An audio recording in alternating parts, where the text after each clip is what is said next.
అయితే దేవుడు అంటా ఉన్నాడు, వెరివాడా, నువ్వు చాలా చాలా ప్లాన్లు వేసావు లోపల.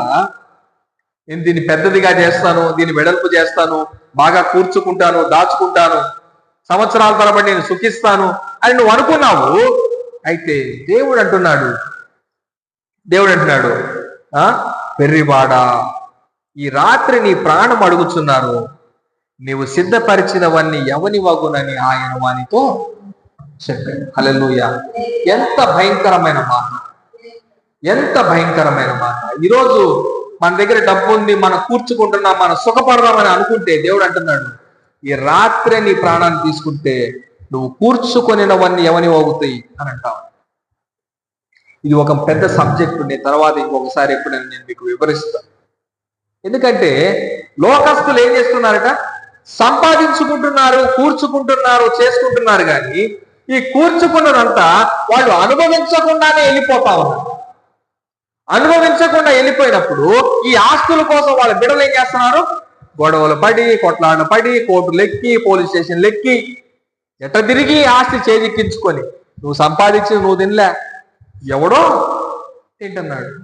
అందుకే అంటున్నాడు కీర్తనల గ్రంథం అనుకుంటా ఈ మాట అంటాడు, వారు తమ బిడలకు తమ ఆస్తిని విడిచిపెట్టి వెళ్ళుదురు అనేస్తారు. నువ్వు తినలేవు, ఎవడో తింటాడు నీ డబ్బు, ఏం లాభం, ఏం ప్రయోజనం?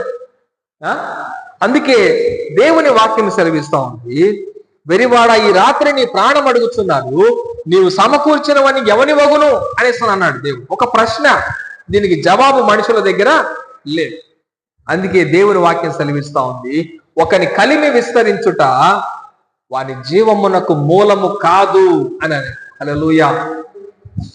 బాగా డబ్బు ఉండడము కూడా నీకు ఆశీర్వాదం అది కాదంటున్నాడు. ఒకని కలిమి విస్తరించడం అది వాని జీవమునకు మూలము కాదు అని అన్నప్పుడు దావీదు మహారాజు అంటున్నాడు, యెహోవా నాకు కాపరి, నాకు లేమి కలుగదు. ఒక రాజు అంటున్నాడు, ఆయన నాకు కాపరిగా ఉంటే నాకు ఎప్పుడు పేదరికం అనేది ఉండదు. హల్లెలూయా. ఎప్పుడు నేను మధ్య సగం ఆయుషుతోనే నేను చచ్చిపోను. ఎందుకు? నాకు కాపరిగా నా దేవుడు ఉన్నాడు, నాకు కాపరిగా నా దేవుడు ఉన్నాడు. కాబట్టి ఒకని కలిమి విస్తరించుట అది వాని